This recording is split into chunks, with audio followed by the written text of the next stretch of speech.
So hello people, this is your channel CTV, and in this video we are going to do the question and answers of, or I can say we are going to do the questions of audit planning strategy and execution.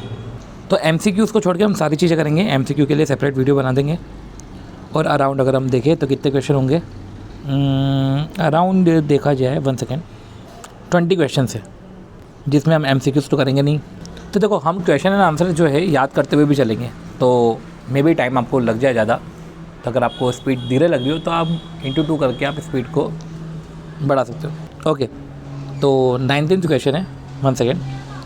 तो देखो, entertainment paradise a movie theatre complex is foremost theatre located in Chennai. अब along with the sale of ticket, अब देखो यार theatre रहता है, आप theatre imagine कर लो. मतलब ये इसका मतलब ये नहीं है कि आप सोचने ही लग जाओ एकदम भयंकर तरीके से. देख लो कि ठीक है, यहाँ पे सेल ऑफ टिकट होती है over the counter and online booking भी होती है बुक माई शो से. The major proportion of income is from the cafe shop and pubs. लो तो ये तो काउंटर से चलो इनका बिक गया. अब ये लोग आए थिएटर में, तो थिएटर में बड़े स्क्रीन पे सब चीज़ें चल रही है और बाहर पब भी है, पब से भी इनकम हो रही है. और इट्स अदर इनकम, बाकी जो अगर हम बात करें एडवर्टीजमेंट से, एग्जिबिटेड विद इन और outside the premises such as hoarding banner, यहाँ से भी हो रही है. और लगे हाथ भैया पार्किंग भी है, तो पार्किंग से भी इनकम हो रही है, is also provided.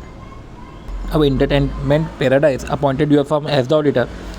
Being the head of the audit team you are therefore required to draw an audit program. वो ये बोल रहे हैं कि ऑडिट प्रोग्राम को ड्रॉ करो, एक ऑडिट प्रोग्राम बनाना है. Initially in respect of revenue and expenditure, हमको तो रिवेन्यू एंड एक्सपेंडिचर के रिस्पेक्ट में ऑडिट रिवेन्यू एंड एक्सपेंडिचर के रिस्पेक्ट में ऑडिट प्रोग्राम बनाओ. The above mention fact along with the other relevant points relating to the complex. तो आपको audit program बनाना है, तो ठीक है, ये सब चीज़ें हैं, हम इसको याद करते हैं. दिमाग में मूवी थिएटर लेकर चलो. तो देखो आपसे ये नहीं पूछ रहे कि रिवेन्यू के क्या क्या एरियाज़ होंगे, एक्सपेंडिचर के क्या क्या एरियाज़ होंगे. आपको तो इधर बता दिया है कि ये सब एरियाज़ है, तो आपको अपना ऑडिट प्रोग्राम बनाना है. अब ऑडिट प्रोग्राम में आप ये बात याद रखो कि आपको कंट्रोल्स के बारे में भी चेक तो करना रहता है. तो आप लेते करते क्यों, आप कंट्रोल्स सिस्टम्स ये सब चेक करते हो. तो एक ऑडिट प्रोग्राम में आपको सबसे पहले कंट्रोल्स और सिस्टम वेरीफाई करना है. तो आप अगर यहाँ तक के पॉइंट्स देखोगे, यहाँ तक के पॉइंट्स में यही है कि आपको कंट्रोल्स एंड सिस्टम वेरीफाई करना है. ये सारे पॉइंट्स अभी हम इनकम के देख रहे हैं, ठीक, सारे पॉइंट्स इनकम के दिख रहे हैं जिसमें कंट्रोल एंड सिस्टम की ही बात कर रहे हैं. तो जैसे कि जहाँ जहाँ से भी इनकम हो रही है, अभी इसको हम डायग्राम फॉर्म में भी देखेंगे, पर जहाँ जहाँ से भी इनकम हो रही है, जैसे कि टिकट सेल करके, सेकेंड है कैफ़े शॉप पब से, थर्ड है हमारा एडवर्टीजमेंट से, फोर्थ है पार्किंग से, राइट. पॉइंट ये है कि हमको हर जगह कंट्रोल सिस्टम वेरीफाई करना है. जैसे कि टिकट है, तो क्या बोल रहे हैं, verify control system. Control system किस रिस्पेक्ट में, कि जो कलेक्शन है वो प्रॉपर्ली अकाउंट होते हैं कि नहीं. ऑनलाइन बुकिंग है तो ऑनलाइन बुकिंग का सिस्टम समझना. देखना रिकन्सिलेशन स्टेटमेंट, कि प्रॉपर रिकन्सिलेशन सिस्टम है कि नहीं है, कि नंबर ऑफ़ सीट्स के साथ अमाउंट जो है वो मैच कर रहा है कि नहीं. कैफ़े शॉप है तो आपको भी उधर का वेरीफाई करना कंट्रोल सिस्टम, इंटरनल कंट्रोल आपका इफेक्टिव है कि नहीं. एडवर्टीजमेंट है तो उधर भी वेरीफाई करना कंट्रोल सिस्टम. पार्किंग है तो उधर भी वेरीफाई करना कंट्रोल सिस्टम, कि किस तरीके से उनका कलेक्शन होता है, किस तरीके से सिस्टम ऑफ कलेक्शन है. चलो ठीक है, तो ये सारे पॉइंट तो हमने देख लिए. ऐसा कुछ वाव तो है नहीं इसमें, तो ऐसे पॉइंट तो हो गए. अब इनके सब पेमेंट, अब पेमेंट की बात कर लेते हैं. एक स्टार्टिंग में जनरलाइज आप ये भी देख लेना कि वेदर MOA एंड AOA, तो एक बार उसको भी देख लेना ऑडिट प्रोग्राम में. और एक बार ये भी देख लेना कि क्या ऑब्जेक्ट क्लॉज में ये सूट होता है, ऑब्जेक्ट क्लॉज में ये सब परमिट करता है कि कैफ़े ओपन करना, ये सब भी. तो इसके लिए आपको ऑब्जेक्ट क्लॉज भी देखना पड़ेगा. देखो इसके लिए नोट्स की ज़रूरत नहीं है, तो मैंने पर्टिकुलर नोट्स भी ओपन करे नहीं. एंड वेरीफाई सिस्टम ऑफ, अब पेमेंट की हम बात करते हैं. तो पहला मेजर जो पेमेंट होता है, पेमेंट टू डिस्ट्रीब्यूटर. तो verify the system of payment विच में बी इधर थ्रू आउट राइट पेमेंट और परसेंटेज ऑफ कलेक्शन, या तो एक मुश्त या तो कलेक्शन के बेसिस पे. Ensure at the time of settlement, ensure at the time of settlement and payment of advance made to the distributor is also adjust against the amount due. दूसरा payment होता है सैलरीज का payment, employees को benefit पे करना. तो ये देखना कि आपको स्टैट्यूटरी रिक्वायरमेंट कंप्लाई कर रहे हैं कि नहीं, मतलब कि कर रहे हो कि नहीं, आपको ये देखना है कि स्टैट्यूटरी रिक्वायरमेंट कंप्लाई करें. वो बिल्डिंग है तो बिल्डिंग का मेंटेनेंस होगा, maintenance of building. To verify payment in respect of maintenance of building वो प्रॉपर हो. और उसका इंश्योरेंस भी होगा, to verify the insurance premium and ensure it cover all assets. अब मुझे तो हमारे यहाँ का मूवी थिएटर याद आ गया, जिसमें हमने सबसे पहले MOA ऑफ एंटिटी और ऑब्जेक्ट क्लॉज ये सब देखा. इनकम के तरीके देखो यार, इनकम के तरीका काका से, सेल ऑफ टिकट से, दूसरा है एडवर्टीज़मेंट से, तीसरा पब से, चौथा पार्किंग से। एक्सपेंडिचर, डिस्ट्रीब्यूटर को एक्सपेंडिचर पे करना, सैलरी देना, मेंटेनेंस और फिर इंश्योरेंस प्रीमियम। तो 4 इनकम, 4 एक्सपेंडिचर और एक MOA AOA। तो इस तरीके से 9 पॉइंट में ख़त्म कर दो। फिर वापस से कुछ MCQs आ गए हैं, ठीक है। ओके, ये MCQs है। ओके, अगला question. During the process of extracting the exception report, हम तो क्या है एक्सेप्शन रिपोर्ट निकाल रहे हैं। एक्सेप्शन रिपोर्ट मतलब कि रिपोर्ट जिसमें एक्सेप्शंस हैं। The auditor noted numerous purchase entries without valid purchase order. Low, purchase order आया नहीं और आपने परचेज कर लिया। अब परसेंटेज में देखा जाए तो 40% ऑफ परचेज इस तरीके से हुई है, वेयर एज 40% का तो PO नहीं है। साथ ही साथ कुछ परचेस ऑर्डर ऐसे हैं जो वैलिडेट हुए हैं परचेस करने के बाद, मतलब समझ रहे हो, परचेस करने के पहले चीज़ें होनी चाहिए वैलिडेट। तो एक तो भैया PO नहीं है और एक हुए है validate after the actual purchase, और तीसरा रिकन्सिलेशन भी नहीं है कि जो गुड्स ऑर्डर करे हैं और गुड्स रिसीव हुए हैं, प्रॉपर रिकन्सिलेशन होना चाहिए। तो briefly explain the audit procedure to address the validity, briefly explain the audit procedure to address the validity of account balance level. अब validity of account balance level, अब आपको address करना है कि जो अकाउंट बैलेंस लेवल की validity. तो जो भी अकाउंट बैलेंसेस क्या होते हैं कि यार मैंने परचेस करा तो मेरे परचेस में इतना अमाउंट है और मेरे को इतना, उसको इतना पे करना है, ये सब चीज़ें अकाउंट बैलेंस होता है। तो आपको ये सारी सिचुएशन उसने बताई कि ऑडिटर ने नोट करी न्यूमरस परचेस एंट्रीज जो भी है। तो जब भी आप ऑडिट प्रोसीजर लगा रहे हो और किसी अकाउंट बैलेंस लेवल की वैलिडिटी वो प्रॉपर है कि नहीं है, तो उसको चेक करने के लिए आप क्या क्या प्रोसीजर लगाते हो। मतलब कि मैं बेसिक बता दूं कि हम परचेस कर रहे हैं तो हम देखते हैं कि भैया परचेस अकाउंट में एंट्री है कि नहीं, और उधर सामने क्रेडिटर अकाउंट में एंट्री है कि नहीं, स्टॉक हमारा कम हुआ कि नहीं हुआ, ये सब चीज़ें। फिर परचेस करते हैं तो प्रॉपर परचेस ऑर्डर है कि नहीं, मतलब पूरी एक सीक्वेंस आपको पता होना चाहिए, फिर आप सब कर दोगे। तो देखो बहुत ही ईजी क्वेश्चन है। देखो परचेस के लिए आप सबसे पहले परचेस ऑर्डर होता है, परचेस ऑर्डर के बाद वेंडर सिलेक्शन होता है, फिर हम परचेस कर लेते हैं। परचेस करने के बाद वो क्रेडिटर रहता है तो उस क्रेडिटर को हम पेमेंट करते हैं, फिर हम रिकन्सिलेशन भी देखते हैं। अब रिकन्सिलेशन किसका, कि पेमेंट करा है तो पेमेंट एंड परचेस का, परचेस एंड पेमेंट। और एक रिकन्सिलेशन होता है कि जितना हमने ऑर्डर करा हो, जितना हमने परचेस आया हमको, उसका रिकन्सिलेशन। तो देखो सबसे पहले परचेस ऑर्डर, तो हमको ये देखना है कि प्रॉपर परचेस ऑर्डर हर एक का है कि नहीं, वेंडर सिलेक्शन प्रॉपर तरीके से होता है कि नहीं। हमें तो वैलिडिटी चेक करें ना अकाउंट बैलेंस लेवल की। फिर ये देखना है कि परचेस देखिए verify the purchases, correspondence with the vendor. आप परचेस को वेंडर से भी चेक करो कि आपने जब परचेस किया वेंडर से सेल बुक करी होगी, थर्ड पार्टी आप लेजर बुलवा लो और करस्पॉन्डेंसेस देख लो। देन फिर परचेस का क्रेडिट है तो आप ये देखो कि क्रेडिट आप टाइम पे कर रहे हो कि नहीं कर रहे हो, क्रेडिट आप टाइम पे कर रहे हो कि नहीं कर रहे हो, और नहीं पे कर रहे हो तो रीज़न क्या है। एंड देन फिर रिकन्सिलेशन स्टेटमेंट, ठीक है। तो ये हमारी बात हो गई। Purchase order, vendor selection, purchase order है कि नहीं, वेंडर सिलेक्शन प्रॉपर है कि नहीं। फिर परचेस होता है तो हम ये देख लो कि परचेस ऑर्डर से रिकन्सिलेशन बैठ रहा है कि नहीं। फिर आप पेमेंट करते हो, क्रेडिट परचेस करके पेमेंट करते हो, तो परचेस का पेमेंट से रिकन्सिलेशन बैठ रहा है कि नहीं, पेमेंट टाइम पे कर रहे हो, नहीं कर रहे हो तो इंक्वायर करो। फिर आपको कुछ भी गड़बड़ मिल रही है तो आप इंक्वायर करो, जैसे परचेस ऑर्डर नहीं है इंक्वायर करो। वैलिडेट कर रहे हैं लेट, परचेस कर लिया फिर उसके बाद में वैलिडेशन हो रहा है तो इंक्वायर करो। रिकन्सिलेशन नहीं बैठ रहा है इंक्वायर करो, लेट पेमेंट कर रहे हैं इंक्वायर करो। ये सब चीज़ें, ये अपनी पर्टिकुलर ऑडिट प्रोसीजर है to address the validity of account balances. और ये सब समरी आप जो है डिस्कस करके, समरी ये सब भेजो, क्लाइंट को भेजो। ऐसा इसमें तो MCQs की भरमार है, मतलब पहला ऐसा चैप्टर होगा जिसमें MCQs में ज़्यादा टाइम लग रहा है एंड इधर कम। चलो, AKJ small size 30 year old company having business of manufacturing pipe. तो स्मॉल साइज 30 ईयर, अच्छा स्मॉल साइज है, 30 साल पुरानी कंपनी है, पाइप्स मैन्युफैक्चर करती है। तो having a business of manufacturing pipes, company has a plant based out Dehradun and have a corporate office in Delhi. तो क्या है कि मैन्युफैक्चर करी pipe, company has a plant based out Dehradun में प्लांट है और कॉर्पोरेट ऑफिस दिल्ली में है। रिसेंटली कंपनी ने अपॉइंट किया chartered accountant. Statutory auditor want to enter into engagement letter. तो जो स्टैट्यूटरी ऑडिटर है एक एंगेजमेंट लेटर में एंटर होना चाहता है with the company with respect to their services. But management ने कंटेंट किया सिंस द स्टैट्यूटरी ऑडिट तो मैंडेटरी है तो एंगेजमेंट लेटर की ज़रूरत नहीं है। तो ऑडिटर तो एग्री नहीं कर रहा तो उसने एक फॉर्मेट शेयर करा। विथ रेफरेंस बिफोर, हाँ ठीक है, format of engagement letter with management for their reference, क्या आप रेफरेंस है आपके लिए, इस हिसाब से आप बना लो।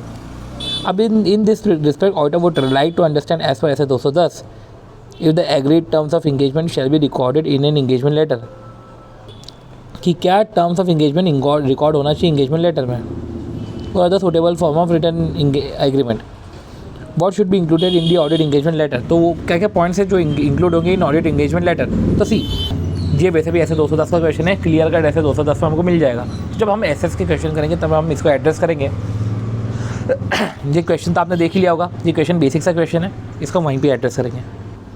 As an auditor of garment manufacturing company, आप गारमेंट मैन्युफैक्चरिंग जो मैन्युफैक्चरिंग करती है गारमेंट की, you have observe that new venture of online shopping has been added by the company. मतलब कि किसी को ऑनलाइन शॉपिंग करनी हो तो कर लो, अदरवाइज हम तो सबको मैन्युफैक्चर करके बेचते ही हैं। What factor would be consider by you while formulating audit strategy of the company. अब ऑनलाइन शॉपिंग में आपकी ऑडिट स्ट्रैटेजी क्या रहेगी, ऑडिट प्रोग्राम नहीं, इधर ऑडिट स्ट्रैटेजी बोला। ओके, अब इधर हमें ऑडिट स्ट्रैटेजी बनानी है ऑफ द कंपनी। तो specific factors for online shopping में हमारी ऑडिट स्ट्रैटेजी ये होनी चाहिए। अब देखो इतना जनरलाइज आ रहा है, अब आप कितना भी स्पेसिफिक तैयारी कर लो, अब इस टाइप के क्वेश्चन आ रहे हैं तो आप उसको कैसे हैंडल करोगे। एक तरीका ये होता है कि यार मेरे को जितना ऑनलाइन शॉपिंग का पता है वो मैं देख लूँ, और एक होता है कि चलो ठीक है हम कीवर्ड्स याद कर लेते हैं, जैसे हमने वो सिनेमा हॉल का हमने देखा। तो सी एज एन ऑडिटर, ठीक है, आप जब ऑनलाइन शॉपिंग को ऑडिट करोगे तो auditor should obtain understanding of the information system including the related business process. आपको बिजनेस प्रोसेस की अंडरस्टैंडिंग लेनी पड़ेगी। तो देखो क्या है स्पेसिफिक फैक्टर्स, जैसे कि अब इसमें क्या दे के रखा है, the class of transaction. 1 second, चलो तो ठीक है, हम इधर specific factors for online shopping देखते हैं।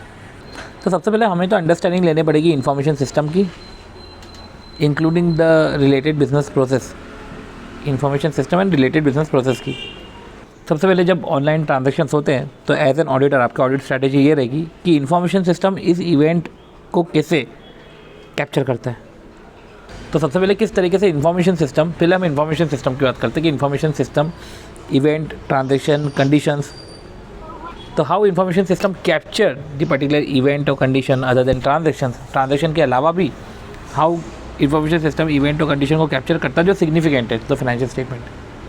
फिर आता जैसे कि इंफॉर्मेशन सिस्टम हो गया। दूसरा हाउ इंफॉर्मेशन टेक्नोलॉजी जो मैनुअल सिस्टम जो भी है किस तरीके से वो ट्रांजेक्शन कोई इनिशिएट फिर रिकॉर्ड करना, प्रोसेस करना कैसे करती, और transfer to general ledger, report to financial statement किस तरीके से करती।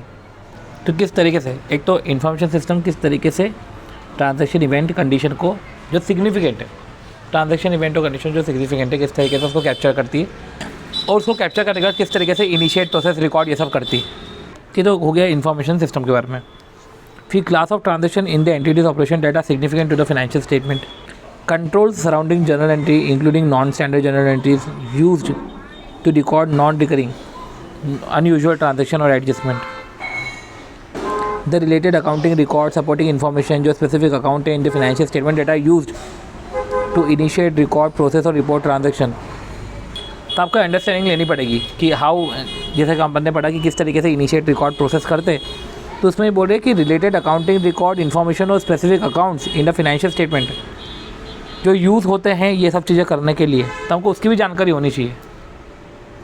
तो आपको जानकारी होनी चाहिए कि किस तरीके से इंफॉर्मेशन सिस्टम, देखो ये सॉल्यूशन कायदे से काफ़ी हटके है जो हमने नॉर्मल तरीके से जो सोचा था, पर ये हटके कि कैसे इंफॉर्मेशन सिस्टम कैप्चर करती है ट्रांजैक्शन, इवेंट और कंडीशन को, कैसे इंफॉर्मेशन सिस्टम इनिशिएट, रिकॉर्ड ये सब करती है, और जो अकाउंट्स, रिकॉर्ड्स जो चाहिए रहते हैं यूज्ड टू इनिशिएट, उसकी भी अंडरस्टैंडिंग लेनी पड़ती है। क्योंकि बोला है ना अंडरस्टैंडिंग लेना, तो इन फॉलोइंग एरियाज़ में अंडरस्टैंडिंग लेनी पड़ेगी। फिर कुछ ऑनलाइन शॉपिंग है, significant factors to online shopping, तो आपको ऐसे कहते हैं सिग्निफिकेंट क्लास ऑफ ट्रांजैक्शंस देखने पड़ेगे जो ऑनलाइन से हुए हैं और जो अफेक्ट कर रहे हैं या जो सिग्निफिकेंट है टू द फाइनेंशियल स्टेटमेंट, आपको ये सब देखना पड़ेगा। और ट्रांजैक्शन आपके रेगुलर भी होते हैं और नॉन अनयूजुअल ट्रांजैक्शन भी होते हैं, तो प्रॉपर कंट्रोल जनरल एंट्रीज होनी चाहिए, किस तरीके से प्रॉपर जनरल एंट्री होती है। तो आपने क्लास ऑफ ट्रांजैक्शन पे ध्यान दिया, आपने देखा कि controls surrounding the general entries, controls surrounding general entries, तो प्रॉपर कंट्रोल होना चाहिए जब आप जनरल एंट्री भी रिकॉर्ड कर रहे हो। अब वो भले ही जनरल एंट्री रेगुलर हो, नॉन स्टैंडर्ड हो, जिस तरीके से ये कंट्रोल्स की आपको जानकारी होनी चाहिए, किस तरीके से इंफॉर्मेशन सिस्टम ट्रांजैक्शन इवेंट और कंडीशंस को कैप्चर करता है, किस तरीके से इंफॉर्मेशन सिस्टम इनिशिएट रिकॉर्ड करता है, जो related accounting record supporting system specific accounts use होते हैं, इन सब की भी जानकारी होनी चाहिए। तो सबसे पहले क्लास ऑफ ट्रांजैक्शन जो सिग्निफिकेंट है। फिर भाई ट्रांजैक्शंस जो यूजुअल है अनयूजुअल है, तो ट्रांजैक्शन यूजुअल अनयूजुअल दोनों भी है, तो इसके रिस्पेक्ट में जब जनरल एंट्रीज होती है तो प्रॉपर कंट्रोल होना चाहिए। फिर हाउ इंफॉर्मेशन सिस्टम, फिर इंफॉर्मेशन सिस्टम के ऊपर है कि किस तरीके से इंफॉर्मेशन सिस्टम कैप्चर करती है, किस तरीके से इंफॉर्मेशन सिस्टम कैप्चर करती है ट्रांजैक्शन इवेंट कंडीशन को, किस तरीके से information system initiate record process करती है, ट्रांसफ़र टू फाइनेंशियल स्टेटमेंट करती है, एंड जो अकाउंटिंग रिकॉर्ड्स उसकी भी अंडरस्टैंडिंग होनी चाहिए। जो accounting record supporting information specific accounts ये सब यूज़ होते हैं इन इनिशिएशन ऑफ दिस, तो उसकी भी जानकारी होनी चाहिए। तो इस तरीके से बहुत ही वेग सा क्वेश्चन था ये। फिर आता है कि an company was appointed as auditor of Great Airways as the audit partner what factors will be consider in the development of overall audit plan. एक ऑडिट प्लान डेवलप करना है तो क्या क्या फैक्टर्स हमें देखना चाहिए। तो देखो, डेवलपमेंट ऑफ ऑडिट प्लान के बाद ये पर्टिकुलर क्वेश्चन है ऐसे 620 में आ जाएगा, तो हम उधर ही उसको देख लेंगे। फिर ऐसे 540 अकाउंटिंग एस्टीमेट का क्वेश्चन है। फिर देखो MTPs में तो MCQs है, और MCQs के बाद वापस से जो हमने पढ़ा था कि कॉम्प्लेक्स थिएटर का ऑडिट प्रोग्राम, ये पर्टिकुलर थिएटर का ऑडिट प्रोग्राम है। ये रिपीटेड क्वेश्चन है, अच्छी खासे बार पूछ लिया गया है ये। फिर ठीक है, एक क्वेश्चन ये अलग है, बिल्स पेबल के रिस्पेक्ट में क्वेश्चन है, ये थोड़ा सा अलग है। तीसरा ये वाला क्वेश्चन भी अलग है। बाकी दो क्वेश्चन वापस से एसेस वाले हैं, और ये ऑडिट प्लान बनाना।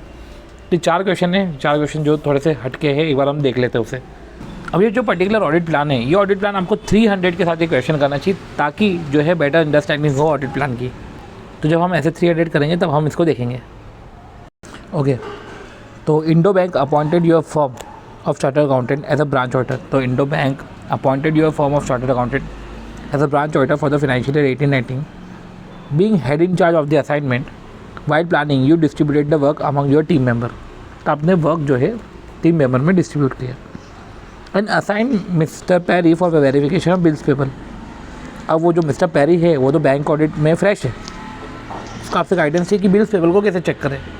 1 सेकेंड, इसमें इन्होंने क्या किया है कि टेलीग्राफिक ट्रांसफ़र और डिमांड ड्राफ्ट, ये जो अपने बैंक ऑडिट में आता है टेलीग्राफिक ट्रांसफ़र और डिमांड ड्राफ्ट, वो वाले पॉइंट्स इन्होंने सारे पॉइंट डाल दिए। तो ये भी पॉइंट हम तभी देखेंगे जब हम बैंक ऑडिट करेंगे कि पर्टिकुलर जो बिल्स पेबल जो इन्होंने हैं, बिल्स पेबल को इन्होंने क्या किससे शिफ्ट मारा, draft, traveller cheque, mail transfer, इसमें भी ड्राफ्ट ट्रैवलर चेक की बात करी, टेलीग्राफिक ट्रांसफ़र डिमांड ड्राफ्ट की उन्होंने बात करी।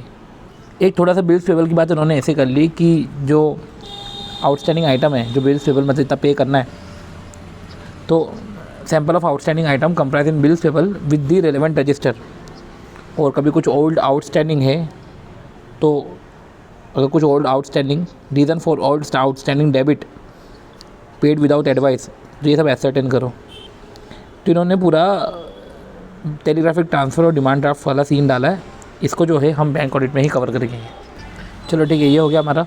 फिर एक आरटीपी नवंबर 18 में आया था, की phases in audit execution stage are execution planning. की phases in audit execution stage, audit execution stage में क्या होता है कि execution planning, risk and control evaluation, execution planning, risk and control evaluation and testing and reporting. Okay, तो की phases in audit execution stage are execution planning, risk and control evaluation, जैसे ये risk and control evaluation, testing and reporting. Okay, तो ये चीज़ें इन्होंने बता के रखी है कि ऑडिट एग्जीक्यूशन में ये सब चीज़ें रहती है। की phases of audit execution stage, audit जब भी हम एग्जीक्यूशन करते हैं तो इसके स्टेज ये रहती है कि हम प्लानिंग, रिस्क कंट्रोल इवैल्यूएशन करना, फिर उसको टेस्ट करना, फिर रिपोर्ट करना।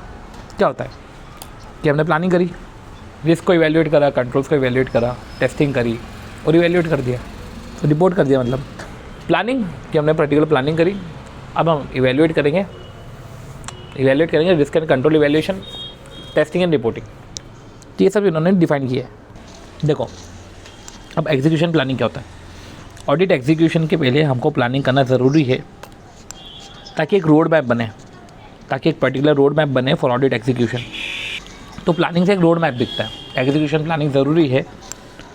It is important to lay down road map, planning करना ज़रूरी है, रोड मैप ले डाउन करना ज़रूरी है ताकि ऑडिट टाइमली, क्वालिटी, इफेक्टिव तरीके से ओवर हो। और इसी ऑडिट प्लानिंग में डिटेल्ड ऑडिट प्रोग्राम भी शामिल है कि डिटेल हमको एक ऑडिट प्रोग्राम बनाना पड़ेगा जिसमें audit timing, audit toes TOAS, audit timing, audit objective क्या है, ऑडिट की अप्रोच क्या रहेगी, ऑडिट का स्कोप क्या है, इन सब की बात होगी डिटेल ऑडिट प्रोग्राम में। एंड साथ ही साथ और एग्जीक्यूशन प्लानिंग में और हमें इंपॉर्टेंट इन्फॉर्मेशन चाहिए रहेगी, तो उसके लिए हम प्रिलिमिनरी सर्वेस करेंगे। In order to plan effectively auditor need some more information about the audit area. In order एक अच्छे तरीके से, एक इफेक्टिव तरीके से मैं प्लान कर सकूँ, ठीक है, auditor need some more information about the audit area. Preliminary survey help करेगा to gather more information. Means road map चाहिए, तो एक रोड मैप चाहिए ताकि बेटर तरीके से ऑडिट ओवर हो। देन एक डिटेल्ड ऑडिट प्रोग्राम की बात हो रही है जहाँ पे audit timing, objective, scope, approach के बारे में डिस्कशन होगा। मोर इन्फॉर्मेशन चाहिए तो ऐसे केस में आप प्रिलिमिनरी सर्विस करोगे ताकि आप मोर इन्फॉर्मेशन गैदर करो ताकि बेटर प्लान बन पाए। चलो, आपने प्लानिंग कर ली। अब and risk and control evaluation, वो बोल रहे हैं कि for each segment of audit, segment wise auditor को detailed risk and control assessment करना पड़ेगा। तो list the risk that must be reviewed in that segment. तो सेगमेंट वाइज आप एक लिस्ट बना लो कि देखो ये लिस्ट ऑफ रिस्क है दैट मस्ट बी रिव्यूड।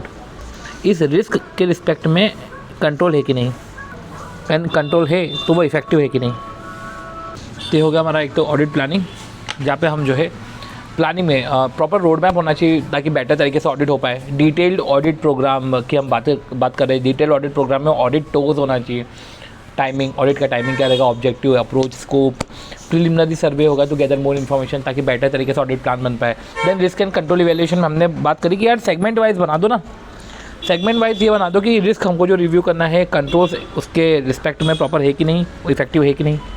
जब आप ये रिस्क को रिव्यू करना, जब आप रिस्क को रिव्यू कर रहे हो साथ में देख रहे हो कि कंट्रोल्स एडिक्वेट है कि नहीं एंड इफेक्टिवनेस है कि नहीं, तो ये सब चीज़ें आप जब कर रहे हो तो टेक इनटू द माइंड, आपके दिमाग में मटेरियलिटी लेवल होना चाहिए। ऐसा नहीं कि छोटी छोटी रिस्क को ही आप चेक करो, तो मटेरियलिटी लेवल, ऑडिट रिस्क, ये सब देख के चलना आप। तो रिस्क के साथ साथ उसके कंट्रोल्स है कि नहीं, एंड वो जो पर्टिकुलर कंट्रोल इफेक्टिवली वर्क कर रहे हैं कि नहीं कर रहे, इसलिए इधर टेस्टिंग आती है। तो एक बार आपको रिस्क एंड कंट्रोल पता चल गए तो ऐसे केस में आप टेस्टिंग करो कि ऑपरेटिंग इफेक्टिवनेस है कि नहीं इस कंट्रोल में, कंट्रोल प्रॉपर्ली डिज़ाइन, इम्प्लीमेंट और मेंटेन है कि नहीं। और फिर आपने ये सब कर लिया, अब आप रिपोर्टिंग करोगे। अभी रिपोर्टिंग में SS-700 आ जाता है, तो क्या लिखा हुआ है कि establish SS-700 establish standard on the form and content of audit report. तो उसमें form and content of audit report रहता है, और ठीक है, form and content of audit report रहता है। ऑडिटर को क्या करना चाहिए कि जो भी उसने कंक्लूजन्स ड्रॉ करे हैं तो should review and assess the conclusion drawn from the audited evidence. तो जो ऑडिट एविडेंस गैदर करके जो उसने कंक्लूजन ड्रॉ करे उसको रिव्यू करे, एंड देन आप एक्सप्रेशन दोगे, आप ओपिनियन दोगे। तो जब आप ये रिव्यू और असेसमेंट कर रहे हो, देखो इसमें बोला है कि ऑडिटर को रिव्यू करना चाहिए, असेस करना चाहिए कंक्लूजन। तो ये जो रिव्यू एंड असेसमेंट करे हो कंक्लूजन्स का, जो आपको ऑडिट एविडेंस से गैदर हुए, तो ऐसे 700 में क्या बोल के रखा है कि form and content of audit report है कि पर्टिकुलर ऑडिट रिपोर्ट किस तरीके से जाएगा वो है। एंड उसके पहले ऐसा बोला है कि ऑडिट रिपोर्ट के थ्रू आप ओपिनियन एक्सप्रेस करते हो, तो जो भी ऑडिट एविडेंस गैदर करके आपने कंक्लूजन ड्रॉ करे उसको एक बार रिव्यू और असेस करो। तो रिव्यू एंड असेस करो एंड इसके हिसाब से अपना ओपिनियन फॉर्म करो। और जब आप रिव्यू एंड असेस करो अपने कंक्लूजन्स को, तो रिव्यू एंड असेसमेंट में ये भी इन्वॉल्व है, और भी चीज़ें इन्वॉल्व होती है। क्या क्या कि जो फिनेंशियल स्टेटमेंट है क्या वो FRF के अकॉर्डिंग बने हैं, कि वह तो जो फिनेंशियल स्टेटमेंट है FRF के अकॉर्डिंग बने हैं, क्या वो statutory requirements, law, rules, regulation वो फॉलो कर रहे कि नहीं कर रहे, क्या AS ये सब गाइडलाइंस फॉलो हुई है कि नहीं हुई है। तो द ऑडिटर्स रिपोर्ट, जो हमारा लास्ट सेक्शन है रिपोर्टिंग, तो auditors report should mention clear expression of opinion on the financial statement. A measure of uniformity in the form and content of auditor report is desirable because एक uniformity desirable है because it help to promote reader understanding. तो जो हम audit report के through opinion देते हैं, तो क्या बोला है कि ऑडिट रिपोर्ट में क्लियर रिटर्न एक्सप्रेशन होना चाहिए। तो ऑडिट रिपोर्ट में क्लियर एक्सप्रेशन होना चाहिए opinion on the financial statement. A measure of uniformity in the form and content of report is desirable. एक यूनिफॉर्मिटी डिज़ायरेबल है। देखो हमने बोला कि रिपोर्ट में क्लियर एक्सप्रेशन होना चाहिए, पर रिपोर्ट भी यूनिफॉर्मिटी होनी चाहिए, रिपोर्ट में भी पर्टिकुलर यूनिफॉर्मिटी होनी चाहिए। कुछ दूसरे इंपॉर्टेंट कंसिडरेशन ये in addition to our there are other consideration which auditor is required to take care. तो जैसे कि यार अब अदर एसेज लिख दो आप सारे जो ऑडिटर को टेक केयर करने हैं। तो हमने देखा कि पर्टिकुलर प्लानिंग ज़रूरी है, उसमें डिटेल ऑडिट प्रोग्राम बनता है, फर्दर इन्फॉर्मेशन चाहिए तो प्रिलिमिनरी सर्वे आप करवा सकते हो। रिस्क एंड कंट्रोल इवैल्यूएशन है तो एक सेगमेंट वाइज आप बाकायदा list of risk particular controls आप देख लो। इन सबको देखने के लिए आपके took into consideration materiality and audit risk, then इसकी टेस्टिंग होगी तो कंट्रोल इफेक्टिव है कि नहीं, डिज़ाइन इंप्लीमेंट मेंटेन प्रॉपर है कि नहीं, इसकी टेस्टिंग, एंड देन जो है रिपोर्टिंग, कितने सारे एविडेंस हमने जो गैदर करे हैं उससे जो कंक्लूजन फॉर्म किया है जिस कंक्लूजन से हम ओपिनियन फॉर्म करते हैं तो उसको रिव्यू एंड असेस करो कंक्लूजन्स को while forming an opinion. And review and assessment में हम ये भी देखें कि फाइनेंशियल स्टेटमेंट एफआरएफ के अकॉर्डिंग बने कि नहीं, फाइनेंशियल स्टेटमेंट लॉ रेगुलेशन के हिसाब से बने कि नहीं। एंड इस ओपिनियन को आप ऑडिट रिपोर्ट में पुट करते हो तो ऑडिट रिपोर्ट यूनिफॉर्मिटी होनी चाहिए ताकि वो रीडेबल रहे, और साथ ही साथ आपको अदर एसेस का भी ध्यान देना है। और इस तरीके से की फेजेस जो कि हमने जो बात करी है ये मतलब की फेजेस है और ये सब आपको ध्यान रखना है। पर कुछ तो भी क्वेश्चन था, पर अच्छा क्वेश्चन था। और इसके बाद जो है last account abnormal wastage of raw material, audit plan to locate abnormal wastage of raw material. अब देखो जब आप ऑडिट प्लान पढ़ोगे तो आप इसको भी देख लेना क्योंकि इधर भी ऑडिट प्लान ही आ रहा है। जैसे 300 जब हम पढ़ेंगे इसके साथ इसको भी कवर करेंगे।